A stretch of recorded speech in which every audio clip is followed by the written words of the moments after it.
ఎవరిని మోసం చేస్తున్నావు? నాలుగు గోడల మధ్య నీవు చేసే చీకటి పనులు దేవుడు చూడలేదనుకుంటున్నావా? బయటకి భక్తుడిలా నటిస్తూ లోపల కుళ్ళిపోయిన శవంలా మారుతున్నావు.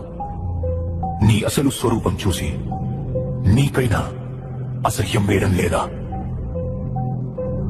విను, లేఖనం ఏం చెబుతుందో విను. కుక్క తాను కక్కిన దానికి తిరిగినట్లు మూర్ఖుడు తన మూర్ఖతను మరల చేయును.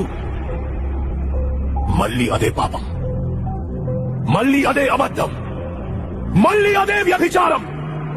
కక్కిన వాంతిని తినే కుక్కకి పదే పదే పాపం చేసే నీకు తేడా ఏముంది? నువ్వు మనిషివా లేక ఆత్మ చచ్చిపోయిన మృగానివా? నువ్వు చచ్చిపోతున్నావు.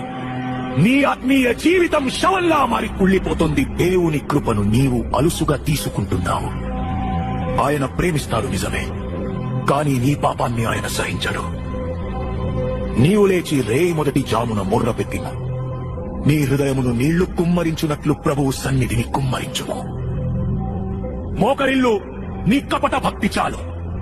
నీ పాపం వల్ల నీ ఆత్మీయ బిడ్డలు మూర్ఛిల్లుతున్నారు. నీ చేతులను ఆకాశం వైపు ఎత్తి క్షమాపణ అడుగు. ఇది నీ ఆత్మను బ్రతికించుకోవడం. Download ShareChat.